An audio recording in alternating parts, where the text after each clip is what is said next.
She wants to divorce, you still have to pay the penalty. So it's your fault no matter what.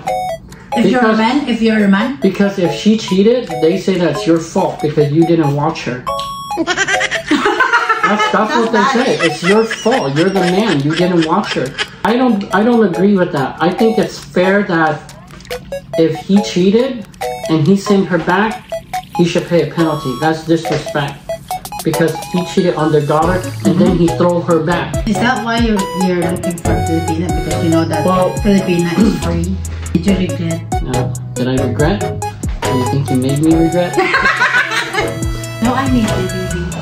No, you are my everything. I'm your everything. And your ATM. Maybe what if I say, hey, marry me like I'm away, so my parents have money. No, we're never. B, I think you marry a wrong girl. Right, because I didn't pay.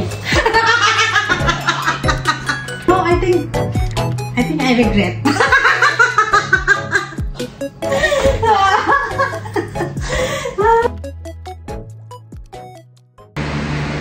I thought you were not gonna. Yeah, you're gonna delete it. I'll tell you, but I don't need the world to hear about it because it doesn't matter. But see, that's why after that I decided I'm not gonna marry no more Hmong people because I don't like their ways. I don't agree with it, and they penalize you for like nothing. And even though it's outdated, they always just stick to the same excuse, like, oh, this is always the way we do it. This is the old way. This is the original way. This is the tradition. So we're gonna do it like this. They never make any change, you know. Like if it's the future and things are different, you gotta make changes to adapt. But if you're not willing to make changes, and you're gonna stick to like old culture and tradition that has been practiced since like, you know, the 1930s, 40s, and 50s. This is 2020. Can you remove that? Unplug the. Because I remember I edit. Yeah. So for me, I'm not playing that game. I'm not playing any stupid games. You know what they say? You play stupid games, you win stupid prizes. And I'm not gonna do that. I'm not doing that. That's one thing that my dad actually agrees with me because he says that he doesn't like it either. And he always telling me that, you know, if you get married, you should go abroad. So that way you don't have to deal with Hmong people, Hmong culture. I don't agree. Mga kachupa, nag-uusap kami about brother niya. We're talking about his brother because his brother get divorced. They do Hmong wedding. And now, what they do? When you do the Hmong wedding and you divorce, you have to pay a penalty. Yeah, you need to pay a penalty. It doesn't matter who's wrong. You're gonna pay the penalty. Even if the girl cheated on the boy or something like that, you need to pay the penalty because you're the one wants to divorce, right? Yeah. Well, even if she wants to divorce, you still have to pay the penalty. So it's your fault no matter what. If you're a man? Because if she cheated, they say that's your fault because you didn't watch her. That's what they say. It's your fault. You're the man. You didn't watch her. So it's not her fault. It's your fault. So if you send her back, they see that as it's disrespectful because you disrespect them by bringing their daughter back. So you're gonna have to pay a penalty. I don't agree with that. I think it's fair that if he cheated and he sent her back, he should pay a penalty. That's disrespect because he cheated on their daughter and then he throw her back. Yeah. Yes, you should pay the penalty. But if she cheated and he didn't want her no more, she should lose face and they should pay us a penalty. Because the girl cheated. Yeah, for making us lose face. But now they're gonna punish us even though we already lose face. You know, she disrespect war. She disrespect our family. She make us lose face, and now they're gonna punish us. See, that's why I don't agree with that. They don't know what they're doing, and whoever came up with all these rules, they're not that smart. You know, they haven't thought it through. They just think like, oh, you know, we're gonna get money. You know, because you guys do this to us, we're gonna get money.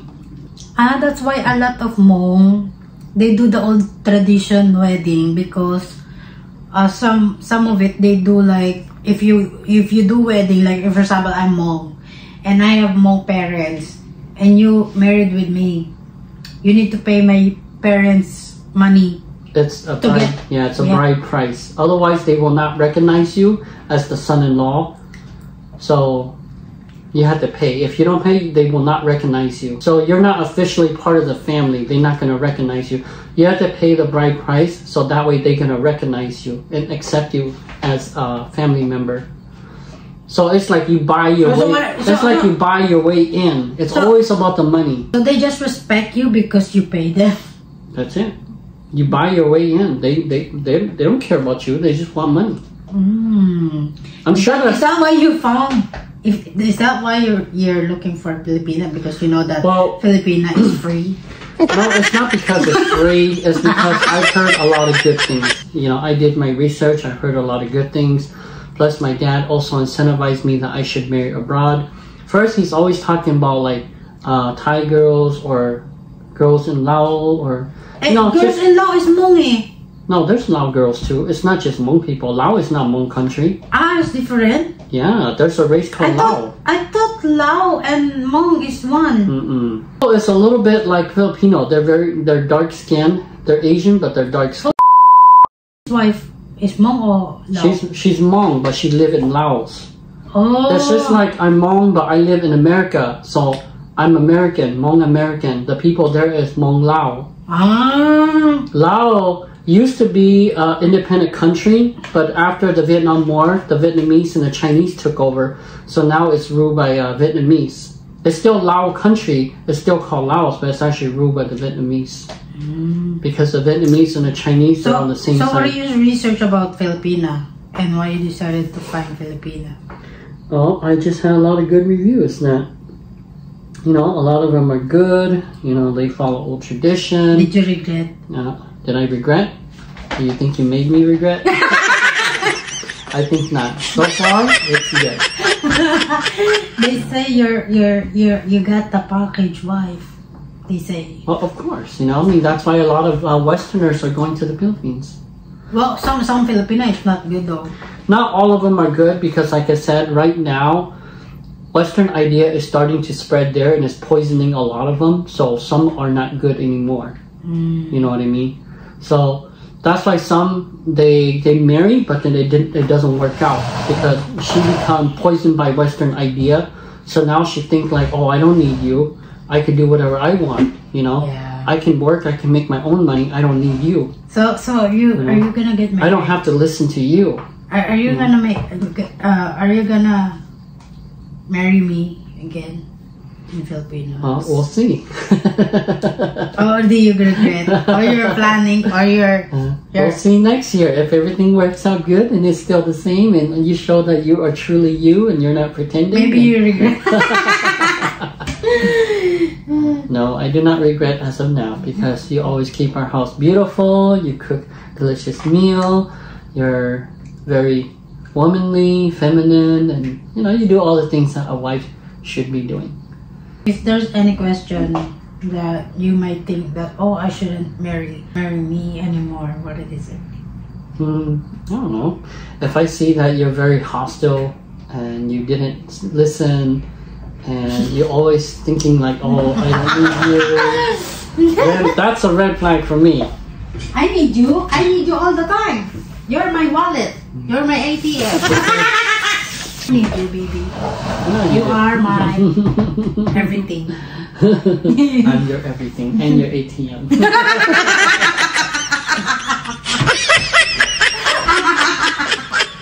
Hello?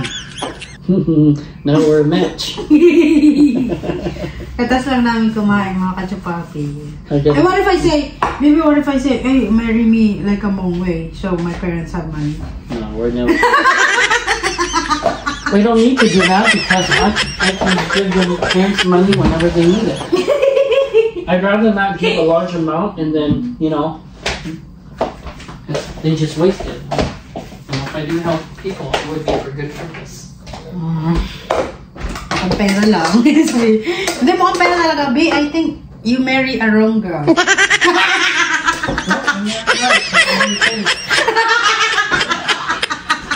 But you know what, if you really think about it, I actually pay more than I need to pay for a Hmong girl. Because it costs more to bring you here than just marrying a Hmong girl. You know?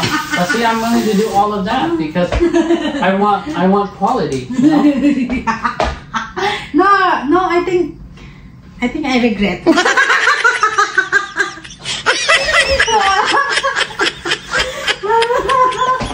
I think I regret marrying you. Why? I want a Hmong wedding. Mukhang pera yun. Saring lang. Baka sabihin mukhang pera talaga ako yun. Naman siguro, no, mga kasyupa, lahat naman tayo kailangan ng pera. Pero, hindi naman yung overdose na gagamitin mo lang ang asawa mo para magkaroon ka lang ng pera. Diba? Hindi naman yung overdose na ganun, no, mga kasyupa. Kaya ako kahit papano, araw-araw iniisip ko, nagtithankful ako sa Lord dahil mabait ang napangasawa ko, mabuting tao, may takot sa Diyos, at higit sa lahat, mahal na mahal ako. Kaya okay lang na kahit wala akong pera, kahit hindi kami masyadong mayaman, at least mayaman naman kami sa pagmamahal. Diba? Meron pa kami natirang makachupapi. Ang sakit ng mga katawan ko, mga kachupapi. Ayun ang mahirap sa Hmong, mga kachupapis. Ang culture ng Hmong is iba sa culture natin. Sa mga Pilipina. Actually, mga kachupa, alam ko sa Pilipinas, may mga ganyan din tayong tradition na old tradition na pagka kinasal ka, kailangan magbayad muna ang lalaki dun sa mga magulang, di ba? Kaya lang mga kachupa, overdose na yung super old na yung tradition na yun. Kaya lang, dito sa Hmong, ginagawa pa rin nila. Hindi ko alam kung bakit. Pero sa atin, hindi na masyado. Kaya yung mga iba nga, di ba? Mga kachupa, nagsasama na lang. Hindi na nagpapakasal kasi natatakot sila eh. Baka mamaya magloko yung asawa nila, yung jowa nila. Tapos kasal pa sila, di ba? Kasi ang mga, mga kachupa, mga isip ngayon ng tao, pag nagloko, mabilis lang iwanan. Tulad nung nangyari sa akin mga kachupa nung bago ko mapasok tong relasyon namin ng asawa ko. Bago ko pasukin tong relasyon ko, mayroon akong karelasyon, mga kachupapi, na actually nag-live-in kami noon. Eh nagloko, ayun ang pinaganda sa namin, sa relasyon, na pagka nagloko, mabilis lang iwan, di ba? Hindi tulad nung pagkasal ka na, pag nagloko, tsatsagain mo, di ba? Yun ngayon ang nangyayari sa Pinas. Na, okay lang nung magsama, para pag nagloko, hiwalay agad. Yun yung, kasi mahal nga daw pahiwalay, ganun. Di ba? Oo nga naman mga kachupa, kahit ako naman, mga kachupa, kung ako lang din ang papipiliin, noon nyo na, mas okay nang hindi kasal kasi ang panahon nung time ko, nung nandun ako sa Pinas, parang lahat naman ng lalaki, parang nagluloko na. Yun yung ang pag-iisip ko. Pero nasa isip ko yung, syempre gusto ko rin makasal. Gusto ko may stable yung buhay namin. Kaya lang, doon sa tamang tao naman, di ba, na pagkakatiwalaan mo habang buhay. Hindi yung saglit mo lang nakita, saglit mo lang nakasama, naanakan ka lang, tapos mapapakasal ka na agad. Syempre yung dapat bibigay, yung ready ka nang magsama ba kayo ng forever, na kahit anong problema, kahit anong hindi kayang buwagin ng kahit anong problema yung pagsasamahan ninyo, di ba? Kaya lang mga kachupa, nung time ko kasi, parang alam mo naman, ang tao ngayon, mapaglaro. Kung ano lang yung makita, di ba? Mabilis na kasi mga mag-cheat ngayon. Tulad yun sa cellphone, di ba? Sa una nag-cheat ang tao sa cellphone, gamit ang cellphone. Ako buti na lang aking cellphone, mga kachupa. Ginagamit ko lang itong cellphone na to pang video-video na lang. Hindi na yung kakausap ka ng mga kung sino-sino. Diba? Kaya, Iba talaga. Kaya dapat talaga bago kayo mag-asawa, piliin nyo ng gusto, kilalanin nyo, i-test nyo yung mga kasama nyo kung karapat dapat ba siyang pakasalan o hindi. Kasi may mga iba kasi na papakasal lang kasi nga sabi ng magulang, ganun. Or nagpapakasal lang dahil nanganak na, yung ganun, nabuntis, mga ganun. Pero mga kasyupa, mali kasi yung dahilan na yun. Kailangan magpapakasal ka kasi totoong mahal mo. Hindi yun dahil nabuntis ka lang. Kasi ang pangit pakinggan na, kasi buntis ako kaya papakasal kami. Pero ang totoo mga kasyupa, hindi mo siya totoong mahal.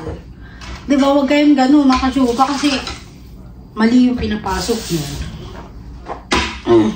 Actually, wala naman talaga dapat yan sa Bible. Alam mo kasyupa, kung alam ko lang talaga ang Bible noong araw, alam ko yung mga na kailangan na hindi mo na pwede mag-live-in, kailangan wala mo ng halik-halik, mga gano'n. Bago, kasal muna bago mga ganong bagay, di ba mga kasyupa? Kung alam ko lang yung ganon mga kasyupa, at nakinig ako sa utos ng Diyos, siguro, siguro may anak na siguro kami. No? Mga kasyupa, peace. Yan lang kasi mga kasyupa, kasi yung yung time ko, yung panahon ko, bata pa ako, ang nanay ko, hindi nakapokus sa amin, nakapokus siya sa trabaho, tatay ko nakapokus sa trabaho, walang nag-aalaga sa amin, kumbaga sarili lang namin, tapos puro kami ngayon mga kaibigan, mga ganun, walang nagbibigay sa amin ng advice, walang nag-handle sa amin ng hindi kami, kumbaga parang hindi kami pinalaki ng ng Bible, hindi kami ganun. Laki naman kami sa mga kasubati. Laki naman kami sa okay na pamilya. Yung, alam mo yun, walang hiwalayan. Hindi broken family. Laki naman kami doon. Yun ang kinaganda sa pamilya namin. Hindi kami broken family. Sama-sama kami. Yun lang, hindi kami laki sa Bible. Kaya wala kaming alam about sa mga utos-utos ng mga ganyan-ganyan. Ngayon, naaral namin ng Bible. Sana one time, pagka nagkaroon kami ng anak, maituro ko, maipalaki ko ang mga anak ko sa Bible. Kasi pag pinalaki mo ng tama ang anak mo at nag-base ka sa Bible, ay hindi maliligaw ng landas yung anak mo. Kaya I'm so happy na pag nagbabasa kami ng Bible dito, sama-sama kami kasama yung mga stepkid ko. Oo, mga kachopapis, talagang katutok lahat sa Bible. Tapos after magbasa, tinatanong ng asawa ko. Tinatanong ng tatay nila, ano natutunan nyo sa mga binasa natin, ganyan-ganyan. Ganyan, nung nakaraan kahapon yata yun. Oo, tama, kahapon kasi linggo. Ngayon Lunes. Ang sabi nila, bakit ganun si God? Parang very brutal naman. Sabi ng mga anak niya. Ganun talaga kasi mga kasyupa, pagka hindi mo kilala ang tao, ang Diyos, hindi mo kilala ang Diyos, mabilis ka magja-judge. Mabilis mong ma-judge ang Diyos. Dahil nga, bakit very brutal, bakit marami siyang pinatay, ganyan-ganyan. Kasi may mga dahilan, mga kasyupapis. Diba?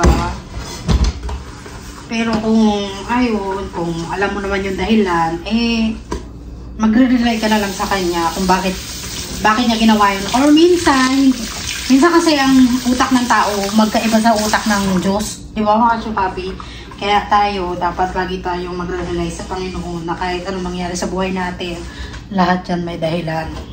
Kaya nga sabi ko sa inyo mga kasyupapi, yung niloko ko, nasaktan ako, di ba? Siyempre ako si Tanga. Tinatanong si God. God, bakit mga ganito nangyari sa akin? Mabait naman ako, gano'n, ganyan. Ang dami kong tanong mga kasyupapi na hindi ko alam kung bakit ako parang pinaparusahan, gano'n. Yung pala, may dahilan pala. Kaya pala kami naghiwalay noon. Is para makilala ko nga itong asawa ko. Diba?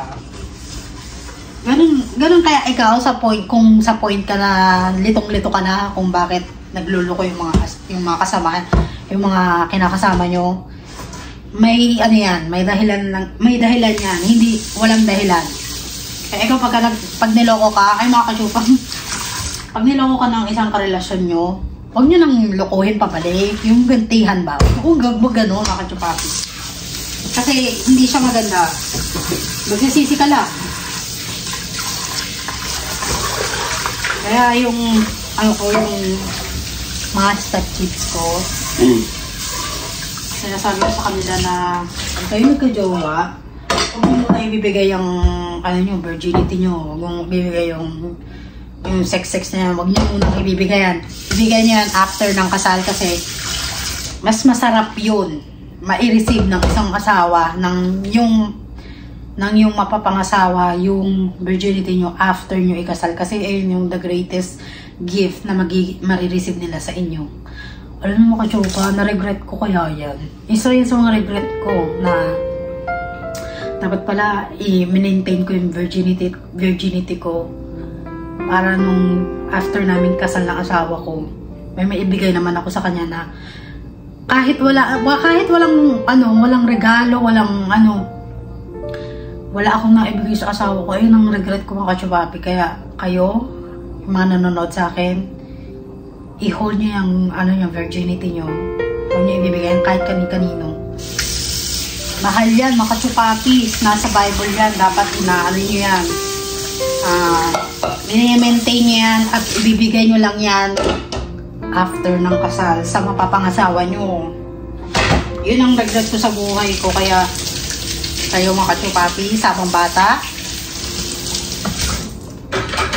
anuhin nyo na yung sarili nyo na ay tama pala sila, no? Pagka binigay mo kung kani-kanino yung virginity mo, pag natagpuan mo na yung totoong makapangasawa mo, magre-regret ka. Kasi tulad ko mga kachupapi, after kong kinasal sa asawa ko, na-regret ko kasi nabigay ko sa iba eh. Diba? Kaya nagsisisi ako. Sabi ko sa asawa ko, kung alam ko lang na ikaw ang asawa ko, hindi ko na binigay yung virginity ko sa iba. Diba?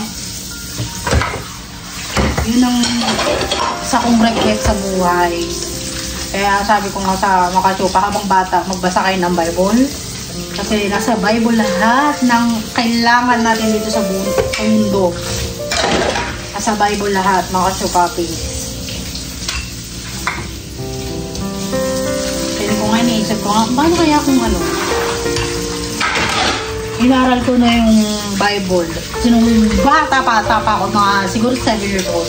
Kung sakaling yung magulang ko, tinuruan ako magbasa ng Bible. Siguro hindi ganito yung buo. Siguro hindi ako, wala akong regret ngayon, no? Pero andito na nga tayo. At least, kahit pa paano, minahal naman ako ng asawa ko. Kasi yung iniisip din niya, may regret din naman siya. Kasi sabi niya sa akin na, I know you're not perfect, I'm not perfect too, sabi niya. Kasi nga, di ba may mga anak na siya. So, parang kaming hindi perfect, pero kahit pa paano mga kachupapis, ngayon tinatama namin ang buhay namin. Pinaglilingkuran namin ng Diyos. Diba? Pinatama namin lang ang mga mali namin, mga kachupapi. Kasi pagka hindi ka nabuhay, ayon sa Diyos, ayon sa Biblia, parang laging mali ang pamumuhay mo. Yun ang ang pagtanto ko sa buhay, mga kachupa. Kaya I'm so grateful na naaral namin ang Bible. Tapos na ako maghuhugas. Itatabi ko yung pagkain namin for tomorrow para may akong kainin. Actually, kakain sana kami ng Subway. Sabi ko, ay, may patatas pa pala dun sa ref. Inabi ko nung nakaraan, tapos may corn beef ako nakita. So, sabi ko, wag na tayong kumain ng Subway. Magkano rin yun? $18, $20. So, mahilig kasi yung asawa ko sa Subway. At ako rin, favorite ko rin naman ng Subway, mga kachupapi. Kaya hanggat maaari mga kachupapis, huwag niyo ubusin ang oras niyo sa pa-scroll nyo sa Facebook. Ubusin niyo ang oras niyo, kilalanin niyo ang Panginoon. Para hindi kayo malilinlang ng ibang tao. Kasi kung alam ko lang makasupa, hindi ko binigay yung virginity ko. Yun lang ano ko. Pinagising ako sa buhay ko. Kung alam ko lang. Pero andito na tayo. Wala tayong magagawa. Nabigay ko na. At least nakatagpo naman ako ng mabuting asawa. Na mahal ako kahit na hindi ako virgin. So, ayun. Inamin ko na sa inyo mga kachupapis.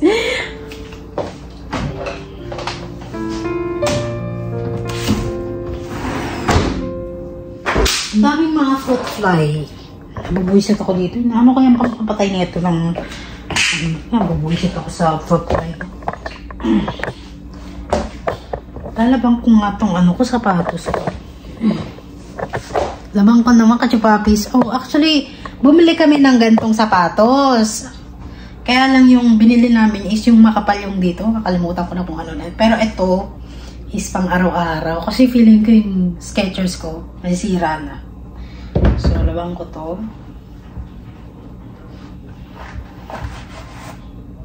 Ay, feeling ko bago pa ito mga kachupapis. Oh? Ayan lang siya, oh. $5.99. At perfect siya sa ako mga kachupapis. Size 5. Very bago pa to. Very bago pa. Kasi dito mga kachupa, ang sapatos dito hindi totally pudpod dahil ang mga tao rito laging nakakotse. Hindi sila madalas naglalakad. Ito yung mga sapatos doon sa Goodwill is yung mga donation lang to. Tapos binibenta nila ng mura. Ano tayo mga kachupa? Mahal to. Sa 5,000 pesos to ha. Tapos mabibili mo lang ng 300 pesos. Lalabang ko muna siya mga kachupapis. At papakita ko sa inyo. Medyo mahaba na yung vlog natin. Pagka nalabang ko to mga kachupa, magmumukha tong bago.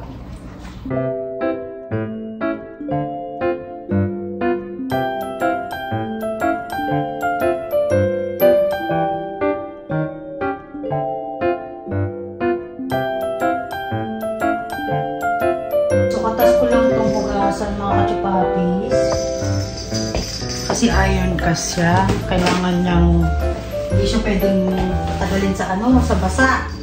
Dahil magkangalawang. So, kailangan lagi siyang tuyo. Makatubagi. Kaya pagkakatapos kong hugasan to, pinag-init ko agad siya. Tapos nilalagyan ko siya ng konting mantika. Para hindi siya malawang. Parang kachupapi. Ganyan ko siya kamahal. So, medyo malinis na yung ating ano, nasampay ko na rin yung aking ano doon. Yung aking sapatos na bago. Kung alam ko lang mga kachupapi, hindi na ako bumili ng brand yung ganun. Kung alam ko lang meron sa Goodwill. Eh, di sana nag-antay na lang ako sa Goodwill.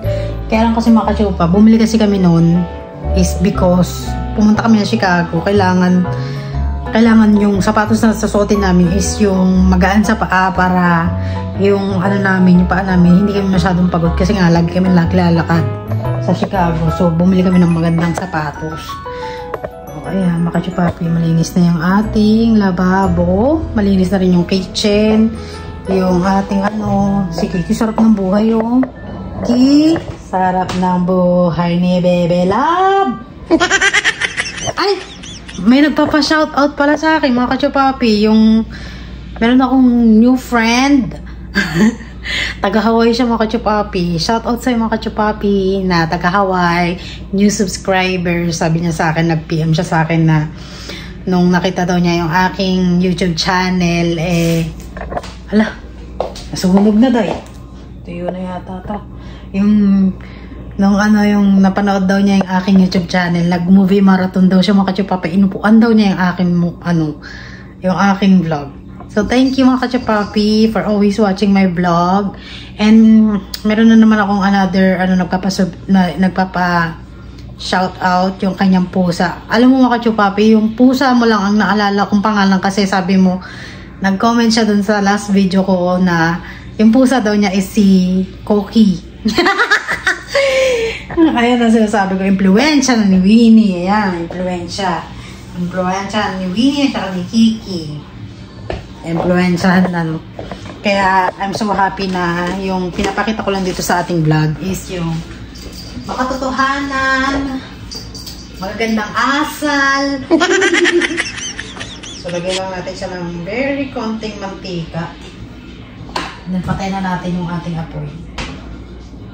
Bago ko siya itabi, kailangan naka-ano na siya. Natuyo na yung kanyang mantika.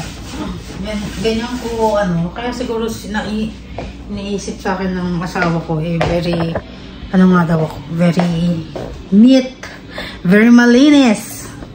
So, ating living room, medyo maganda rin ako siya, papi. Pagka nakabila ko ng magandang painting dito, na kulay green, kasi gusto kong bumili ng painting na bulubundukin, maraming puno.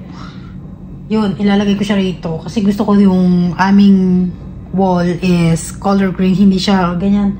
Para kasing ayoko lang. Hindi siya ganun tugma sa aking kagustuhan. So, at least maayos na, malinis na yung ating bahay. Very clean, bago tayo matulog. Alas 9 na agad, bilis ng oras na. Kiki gusto makapaglaro. Laruin ko kaya muna to. Ay, mahaba na yung vlog natin mga kachupapi. Thank you for watching. Hanggang dito na lang. Don't forget to like, subscribe our channel. And thank you dun sa mga bagong subscriber. Parami na ng parami ang mga kachupapis. Hanggang dito na lang mga kachupapi. At magre-ready na ako matulog. Bukas na lang ulit. No? Kasi parang feel ko wala na itong katapusan. Bye mga kachupapi. God bless.